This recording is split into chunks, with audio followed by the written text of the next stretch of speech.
ou cherchent à en restreindre l'exercice. La prise de conscience internationale de l'importance vitale d'Internet sur le devenir humain est toujours réelle et évidente. Il n'est donc pas surprenant que l'Organisation des Nations Unies, ce forum de la volonté des États, ait pris acte solennel de cette importance en votant une résolution soutenue par 83 États. D'ailleurs, cette résolution a été l'origine, c'est la Suède, ce qui explique la présence avec nous de Madame l'ambassadeur avec nous. Cette résolution invite les pays membres des droits de l'homme dont le monde virtuel soit protégé et promu au même degré et avec le même engagement que les droits de l'homme dans le monde réel. Cette résolution appelle aussi le pouvoir public à promouvoir et à faciliter l'accès à Internet en faisant de la coopération internationale un levier de développement des moyens de communication pour tous les pays. À cet égard, je dois rendre ici hommage aux associations de défense d'un Internet libre qui s'inquiètent des mesures prises depuis quelques années par les gouvernements de différents pays pour faire obstacle à cette liberté. Ces associations se sont données pour mission prioritaire de protéger les nouveaux espaces de partage et de solidarité créés et favorisés par l'Internet dans le monde actuel. Dans ce sillage, notre association inscrit son action et son devenir dans cette dimension hautement démocratique, partenaire interlocuteur reconnu au niveau national de toute une série de questions. Notre association est fière d'être régulièrement consultée par les pouvoirs publics et les autorités régulatrices sur les développements en cours et les perspectives d'un avenir Internet dans notre pays. Au plan international, l'UNISOC a réussi à consolider son rayonnement. Aujourd'hui, notre association est le chapitre officiel de l'Internet Society internationale, qui est l'association qui regroupe les pionniers de l'Internet. Nous sommes également accrédités par l'ICANN, l'organisme qui est en charge de l'attribution du nom de domaine et des adresses IP, et aussi un chapitre du Forum mondial des publicistes. Ces trois organisations sont représentées dans cette conférence. Notre action, mesdames et messieurs, ne va pas durer et bénéficie de longue haleine grâce à ces membres, certes, mais également à l'aide au soutien que nous prodiguent les institutions nationales et internationales qui croient à l'efficacité et au sérieux de notre entreprise. À cet égard, je voudrais remercier ici, au nom de tout le chapitre NISOC, exprimer mes vifs remerciements au bureau de l'UNESCO de Rabat de me faire confiance en participant à l'organisation de cette conférence. Je voudrais également remercier M.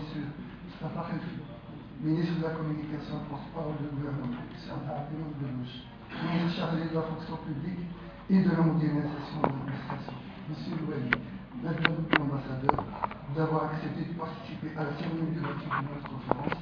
Mes remerciements vont aussi aux institutions qui ont accepté d'être partenaires de l'événement, notamment SIDA de la Suède, ISOC, ICANN, CBI, le journal économiste, IT Compétences et l'INPD. Les vifs remerciements vont également à toute l'équipe d'organisation des écoles et de l'UNESCO qui se sont mobilisés depuis plusieurs semaines à l'organisation de cette conférence. Je vous remercie pour votre attention.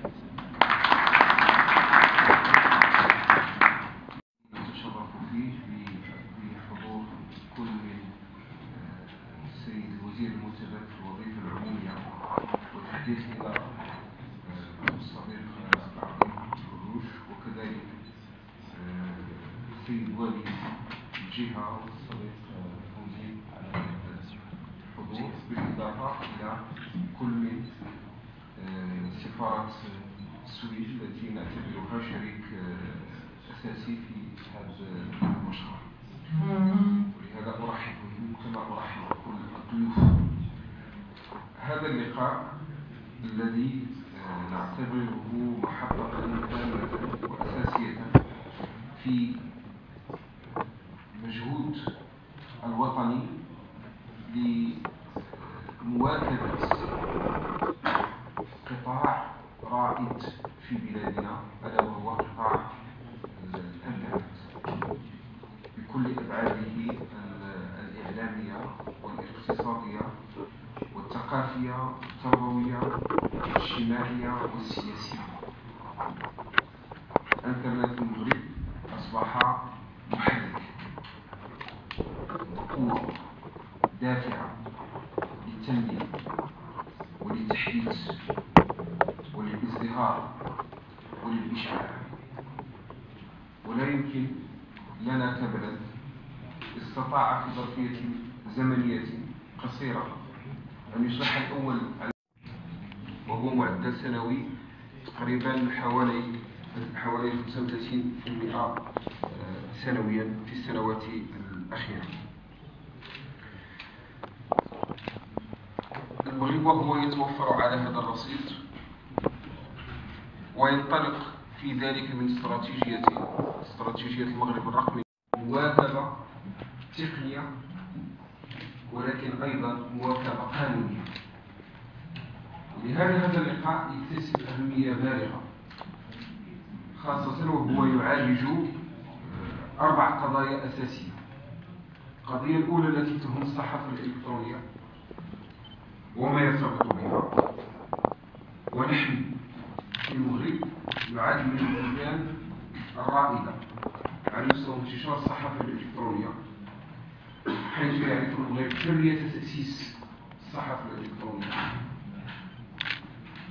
وتجاوز عدد المواقع الإلكترونية الإخبارية في سنة 2000 مع نهاية 2012 500 موقع إخباري إلكتروني.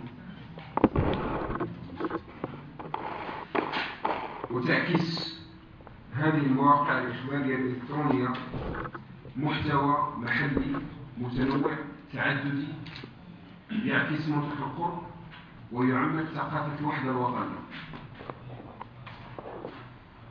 كما لا تسجل سنة 2012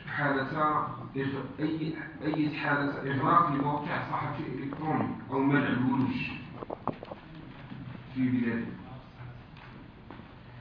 وفي نفس الوقت كان هنالك إطلاق للحوار المهني من أجل إعداد الكتاب الأبيض للنهوض بالصحافة الإلكترونية، وشكلت دولة الصحافة والنشر.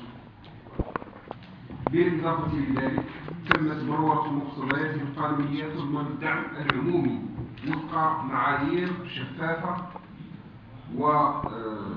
ومهنية للصحافة الإلكترونية. وهذا المشروع ستتم مناقشته ضمن مشروع عقد البرنامج الذي نعمل على استكمال المفاوضات بشأنه مع الفيدرالية المغربية لنشر الصحف والهيئات المهنية. هذا المجهود الأول على مستوى الصحافة الإلكترونية، والذي أيضا هو إحدى هذه المحطات، نتطلع إلى ما سيصدر عن هذا اللقاء من توصيات بصدده حتى نستطيع إدماجها في هذه المشاريع التي تحدثت عنها: الكتاب الأبيض والإطار القانوني والدعم العمومي. ثانيا، هذا اللقاء بالنسبة إلينا هام لأنه يناقش أحد الإشكاليات الأساسية المرتبطة بالمحتوى، لأن التقدم الكمي علينا أن يواكب التقدم الكيفي. يهم المحتوى. واستراتيجية المغرب الرقمي عندما طرحت وضعت أحد الأولويات من بين الأولويات التي وضعت تكثيف المرتبطة بالطابلت. منتوج سمعي بصري لم يعد من الممكن أن نتصور استهلاكه عبر الشاشات التقليدية، لأن الإنترنت الآن تشكل قوة دافعة محركة تعيد صياغة منظومة الإنتاج والبث والاستهلاك في مجال السمع البصري، إنتاج الأخبار وبثها واستهلاكها من قبل المجتمع عبر إدخال قيم جديدة، والأهم عبر إدخال إمكانات جديدة تتيح القرب، تتيح التفاعلية، وتتيح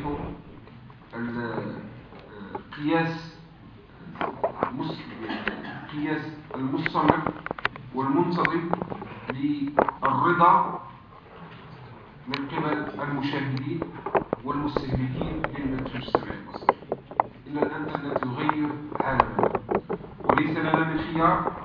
إلا أن نتكيف وأن نواكب وأن نستبق هذه التغيرات. لهذا نعتقد أن هذا اللقاء جد هام، لأنه يعالج، حيث إن الحرية كانت هي الأكسجين الذي عبرت وتطورت وتقدمت، إلا أن هذه الحرية وفق ما هو متعارف عليه عالميا من قواعد أخلاقية مدعوة إلى أن تمارس في إطار من أخلاقيات للمهنة موضوعة من قبل المهنيين وفق المعايير الدولية. في سنة 2012 انضم المغرب إلى اتفاقية مجلس أوروبا حول الجرائم الإلكترونية، والتي اعتمدت في بودابست في سنة 2001، وهمت بالأساس قضايا مرتبطة بحماية الشبكات والمعلومات الإلكترونية والسرية والنزاهة وجاهزية الأنظمة المعلوماتية وغير ذلك من القضايا المهنية والأخلاقية التي عند احترامها تعطي معنى لحرية التعبير. وهذا الاختيار من قبل بلدنا في انضمام هذه الاتفاقية الدولية الصادرة عن مجلس أوروبا، والتي جاءت في إطار تقارب تشريعي بين المغرب وأوروبا، تعكس إرادة في ضرورة تعزيز منظومة أخلاقيات المهنة وتمكين المهنيين بكيفية مستقلة وديمقراطية من إرساء هذه المنظومة، وهو التوجه الذي تم اختياره على ضوء الفصل 28. Merci, Monsieur le Ministre. Je passe la parole à M. ministre délégué chargé de la fonction publique et de la modernisation de l'administration. Je vous remercie.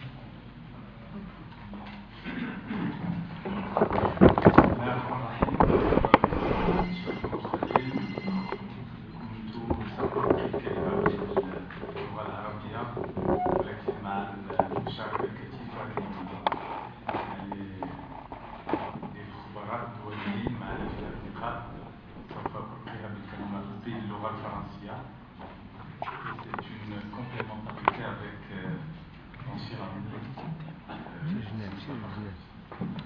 Monsieur le ministre, Monsieur Wali, Madame l'ambassadeur, Madame la représentante de l'UNESCO, Monsieur le président de l'association Moroccan Internet Society, honorable assistant. Je suis très heureux de participer avec vous à cette conférence sur un sujet aussi important, un sujet d'actualité, comme vous le savez, d'actualité mondiale, mais d'actualité également nationale, dans la mesure où l'information aujourd'hui devient un thème qui est traité de manière institutionnelle et auquel toutes les parties prenantes y participent. Les canaux également sont très importants et on l'a vu ces dernières années, et surtout ces deux dernières années, que l'Internet a joué un rôle fondamental dans la métamorphose de plusieurs systèmes politiques dans différents régimes. C'est dire l'importance de la thématique que l'on traite aujourd'hui. Je voudrais également souhaiter la bienvenue à tous les experts nationaux et internationaux qui s'intéressent avec nous aujourd'hui à ce thème aussi important. Alors, pourquoi cette thématique est aussi importante pour le Maroc? Elle est importante parce que le Maroc passe aujourd'hui par une phase qui est historique. Historique sur tous les plans, institutionnel, politique, social. Et cette phase est consacrée par la nouvelle constitution du 1er juillet 2011. Cette nouvelle constitution est considérée, qu'on peut considérer comme une nouvelle génération de réformes.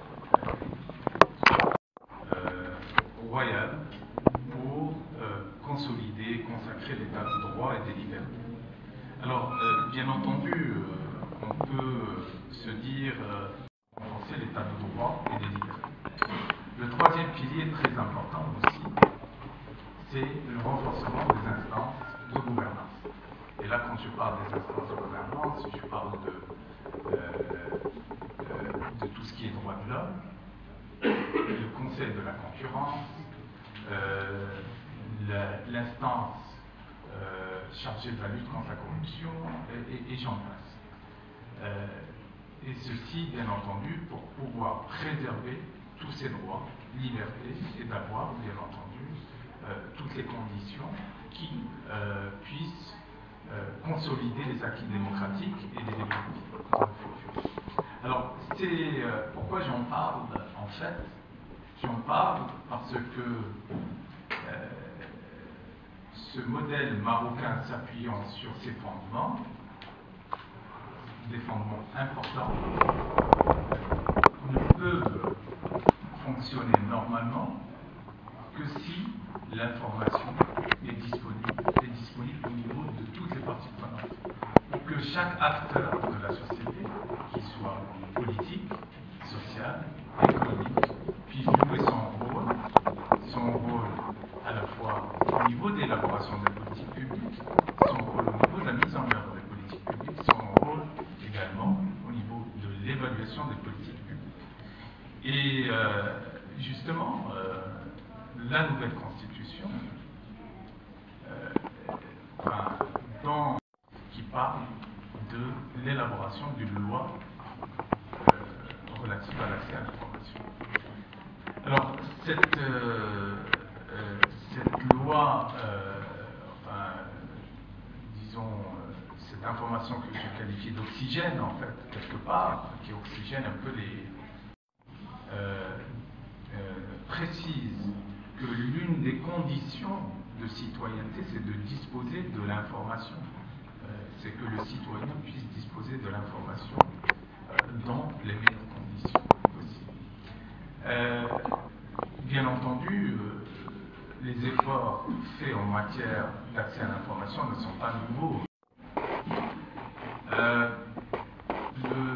Je voulais dire un mot sur le projet de loi, essentiellement pour dire qu'il sera, il est quasiment prêt et il sera soumis au débat public bientôt dans les prochaines semaines après court terme. L'objectif de ce débat public, c'est de s'inscrire dans une démarche participative, parce qu'en somme, ce projet de loi, il a pour objectif essentiel de répondre aux attentes de toutes les parties prenantes de la société. C'est ça son objectif. Donc, par conséquent, la démarche participative est une démarche tout à fait normale. Je pense que, et nous pensons que l'accès à l'information n'est pas suffisant non plus pour pouvoir prôner toutes les valeurs dont j'ai parlé.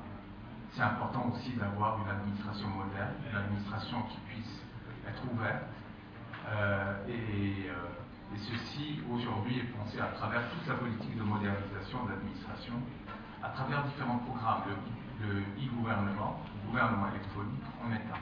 Aujourd'hui, il s'agit à la fois d'ouvrir l'administration vers les citoyens, mais aussi de proposer des services de qualité aux citoyens à travers la simplification des procédures, la dématérialisation des procédures et j'en passe. Cette politique d'ouverture également est inscrite au niveau du gouvernement de manière institutionnalisée, dans la mesure où nous nous inscrivons pleinement dans le processus de l'initiative OGP, Open Government Partnership, le partenariat pour un gouvernement ouvert, et qui vise essentiellement à prôner une démocratie participative, la transparence budgétaire, l'accès à l'information. Donc en fait, ce sont des objectifs qui se rejoignent, qui convergent. Et le Maroc, aujourd'hui, 57 pays font partie de cette initiative et le Maroc ambitionne d'en faire partie, de ce club qui prône les valeurs d'un gouvernement ouvert. Je ne vais pas, bien entendu, finir mon intervention sans parler des nouvelles technologies qui sont très importantes et qui constituent un moyen privilégié de rapprochement des citoyens et des institutions et de l'administration aussi, et bien entendu contribuent de manière privilégiée à une plus grande citoyenneté. La généralisation des technologies de l'information et de la communication, la dématérialisation conséquente des prestations et services et démarches aussi via l'Internet, le mobile, bornes interactives sont stratégiques dans la mutation de cette relation, très important et à laquelle nous accordons un intérêt particulier dans notre programme du gouvernement. Je voudrais finir en disant que l'Internet, comme en fait j'ai démarré mon intervention en disant que l'Internet a métamorphosé le monde, je pense qu'il l'a fait car il a une vertu qui consiste à mettre de la rapidité dans ce qui est long. Ça c'est très important. Et il est important parce qu'il a eu cette vertu parce qu'il permet aussi de mettre de la fluidité dans ce qui est court et de l'ouverture dans ce qui est fermé. Voilà, je vous souhaite plein succès à vos travaux et je vous remercie.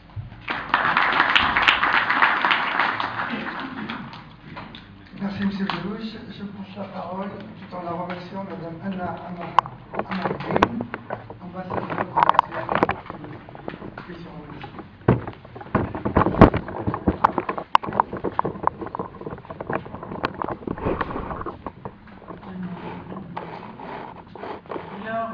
Excellences, Monsieur le ministre, Monsieur le Wali de la région, Monsieur le Président de la République, Madame la Conseillère de l'UNESCO, Mesdames et Messieurs, je vous remercie pour cette invitation à participer et à partager avec vous quelques expériences suédoises sur le thème de la politique de la liberté de connexion et la liberté sur Internet.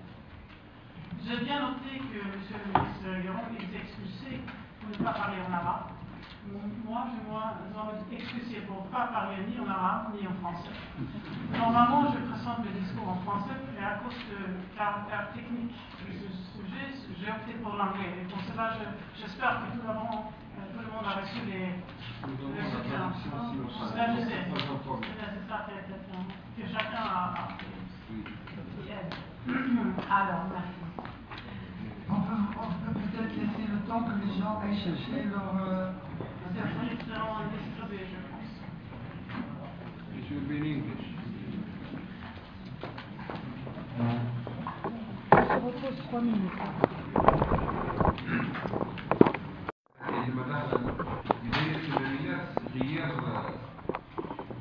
لكن هو بدأ في نهاية الستينيات.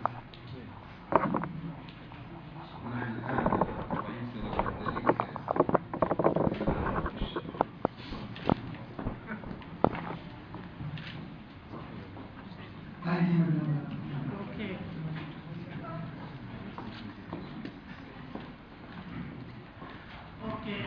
I thank you for your patience. I'm very happy and feel honored to be here today. The Swedish government is strongly engaged, as you know, I hope, in promoting internet freedom, both nationally and internationally. It is therefore important for us to support this Moroccan UNESCO initiative, and I congratulate the Moroccan government for its engagement in this very important area. And after having listened to the ministers, I feel very confident that this progress will go on. Let me start by some reflections on the technology side. 20 years ago wasn't that long ago. The internet was something for a couple of academic nerds at best. Some of us here, some, not all, remember the first GSM telephone arrival, the 2G, and the doubt that was expressed towards that daring new technology. Today, 2 decades later, we are on the verge of a world hyperconnectivity. Decade after decade, year after year, we see computing power and technologies of connectivity increasing in dramatic ways. Today, there are more connected devices in the world than there are people. There are more than 6 billion subscribers to mobile telephones, 4 times as many as have landlines, 7 times as many as have fixed internet. And far more lies ahead. We expect mobile data traffic over the next 5 years to grow by a factor of 15. Even more important than that, by that time it's expected that 85% of the population of the world will be covered by networks for mobile data. In 5 years' time, there are likely to be 5 billion mobile broadband subscriptions. Then we will truly be in a world of global hyperconnectivity covering virtually everyone around the globe.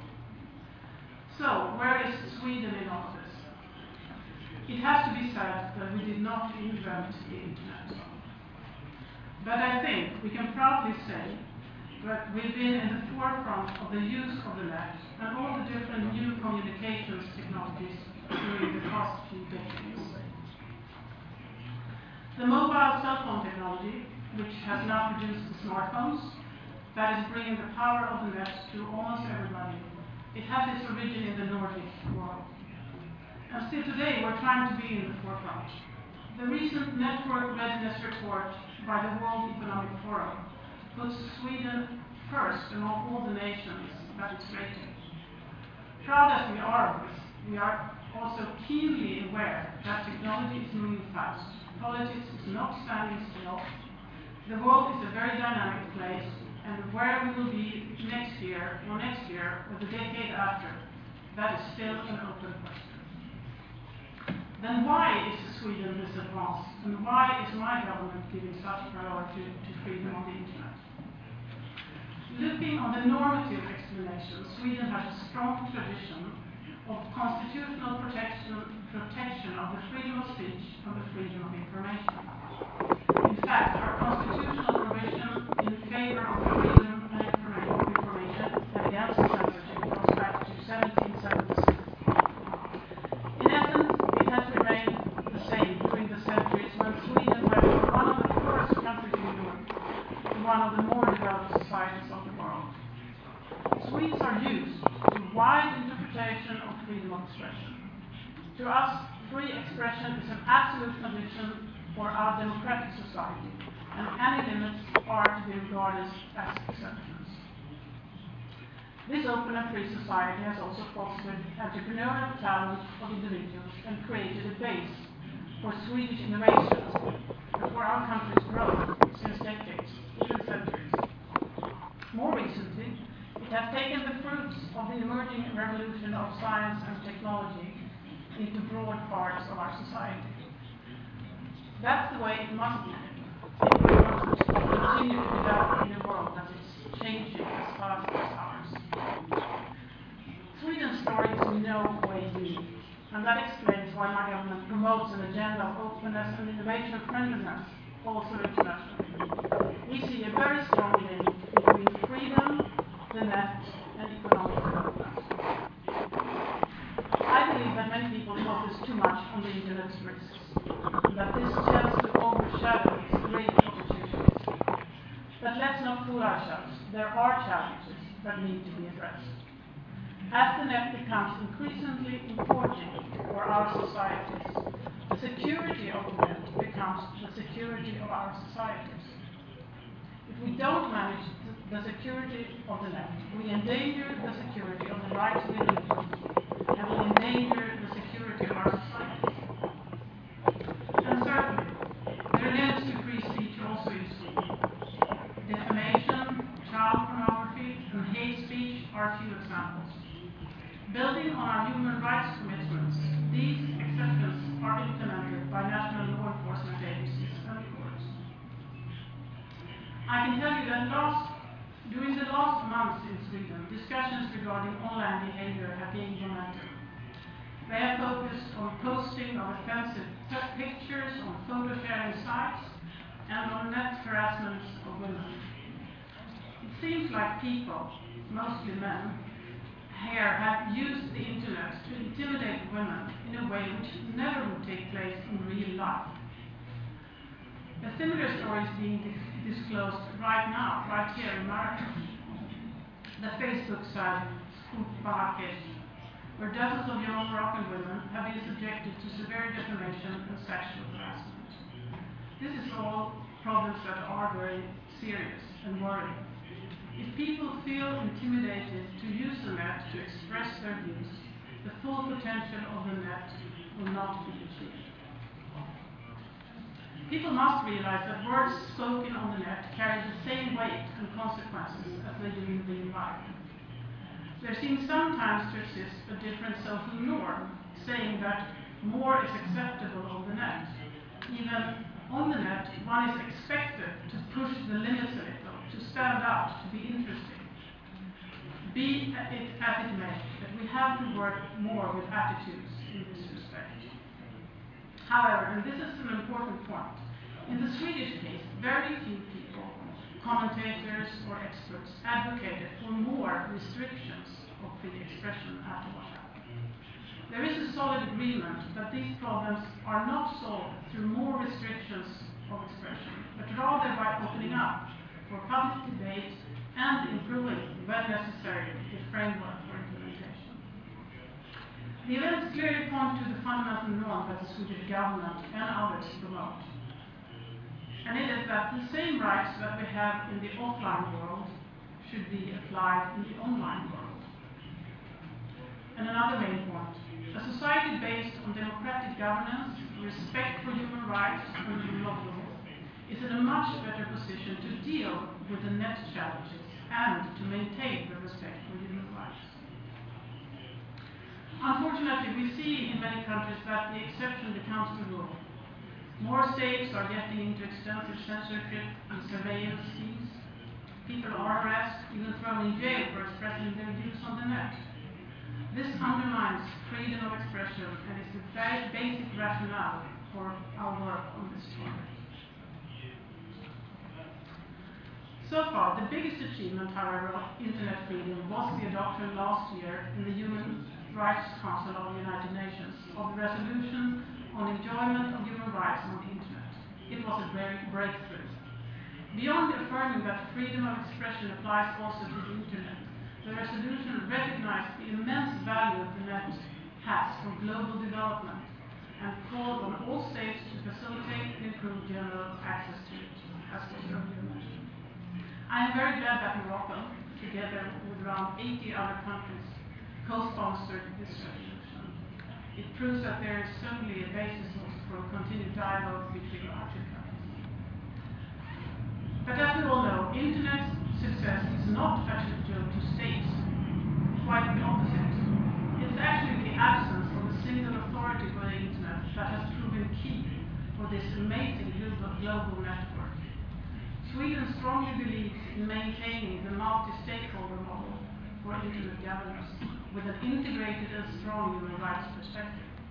The model is delivering, but more needs to be done. Here, I think we must broaden the previous focus on normative issues to also include real, tangible efforts to bridge the global digital divide. That means we must focus more on the developmental advantages that interconnectivity creates.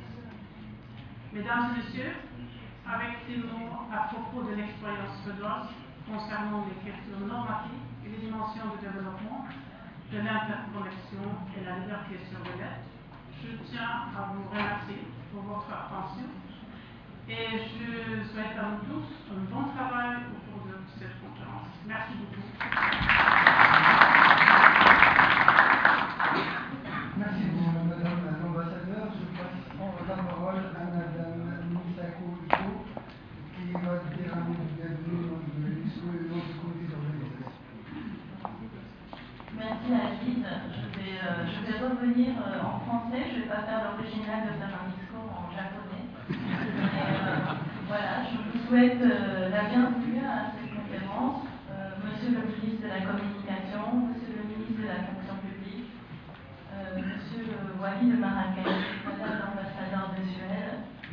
Excellences, Mesdames et Messieurs, je vous souhaite la bienvenue à cette conférence sur la liberté de connexion, la liberté d'expression, écologie dynamique des lois et règlements qui façonnent l'Internet, qui est organisée conjointement avec MISOC, avec l'appui du ministère de la Communication. C'est réellement un immense honneur pour l'UNESCO et un grand plaisir d'être avec vous aujourd'hui à Marrakech.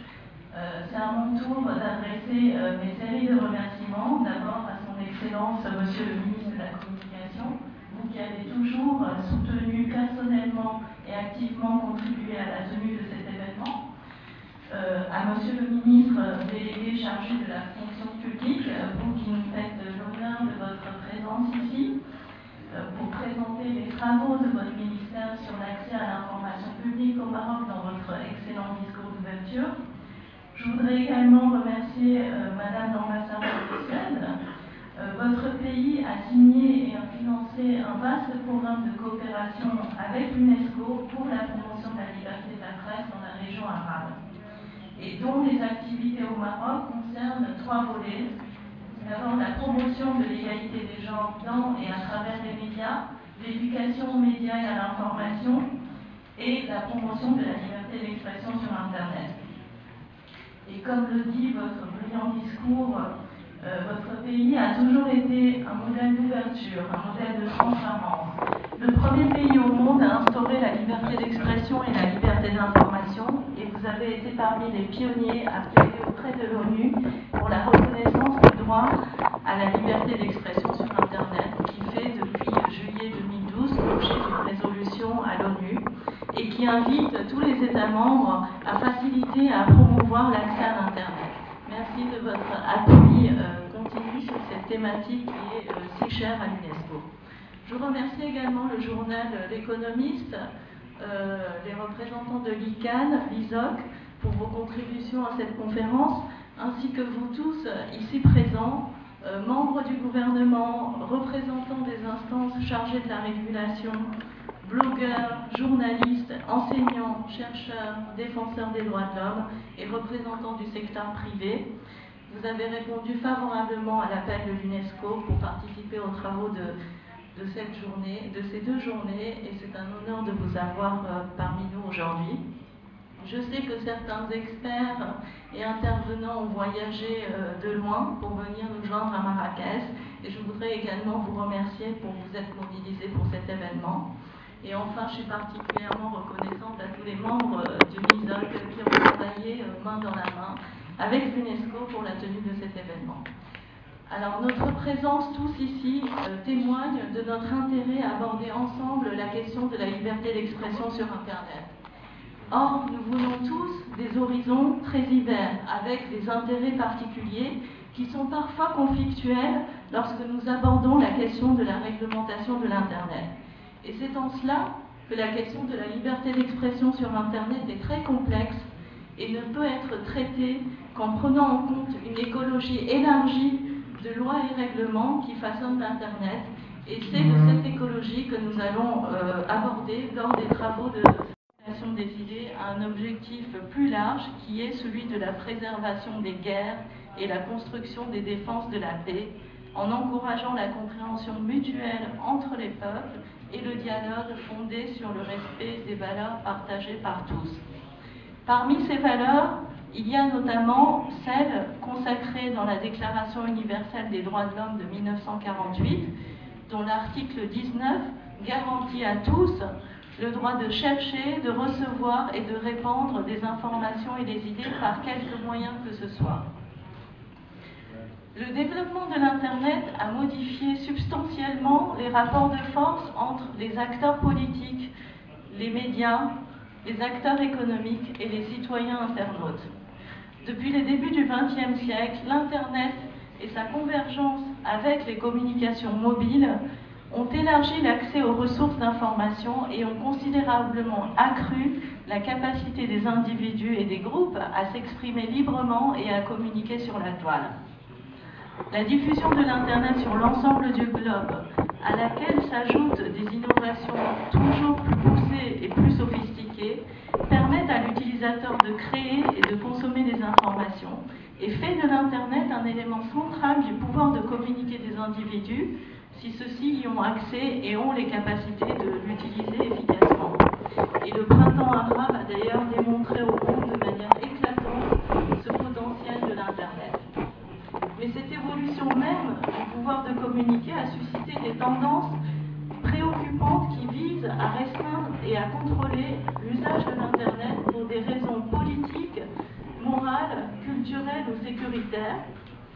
Des méthodes sophistiquées de filtrage des contenus ou de déconnexion d'usagers se sont développées. Des initiatives d'ordre législatif et réglementaire qui restreignent la liberté d'expression sur Internet sont nées afin d'atténuer, par exemple, les risques liés à l'exposition des mineurs à Internet ou ceux qui menacent la vie privée, le droit de propriété intellectuelle ou la sécurité nationale. Ces limites imposées au droit de s'exprimer sont dans certains cas délibérées, mais bien souvent involontaires. Le cas du fameux discours I Have a Dream de Martin Luther King est emblématique. Ce discours sur la justice raciale, classé comme le discours le plus influent de l'histoire américaine du XXe siècle, ne peut par exemple être partagé en ligne en raison des lois sur le copyright qui le censurent. Et si la loi pour arrêter les actes de piratage en ligne venait à être votée aux États-Unis, les internautes pourraient être même pénalisés pour avoir seulement téléchargé ou partagé ce discours historique et des sites internet entiers pourraient être fermés pour l'avoir mis en ligne. Il y a donc des tendances juridiques et réglementaires qui sont conflictuelles avec le droit à la liberté d'expression sur Internet et qui sont de plus en plus préoccupantes pour les défenseurs des droits numériques. Mesdames et messieurs, à une époque où un changement rapide, nous sommes pleinement conscients que la liberté d'expression sur Internet est une question complexe et que cela veut dire qu'il faut travailler à trouver un équilibre entre ce droit et d'autres impératifs parfois contradictoires tels que la sécurité nationale, la protection des droits d'auteur et le respect de la vie privée. Si la liberté d'expression ne découle pas automatiquement de l'innovation technologique et peut être affaiblie sans que ce soit délibéré du fait que divers acteurs appliquent des stratégies visant un ensemble varié d'objectifs qui leur sont propres.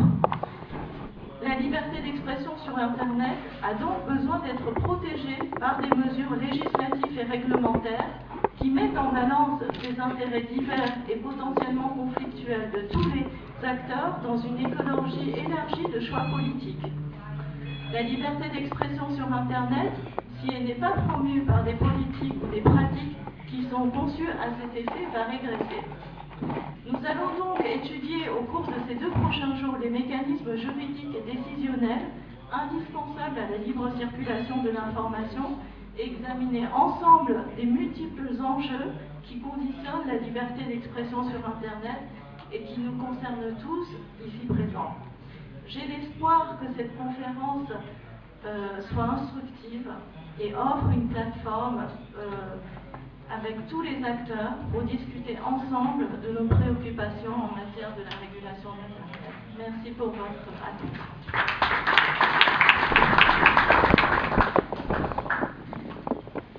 Et on se retrouve ici à 11h, tapant s'il vous plaît.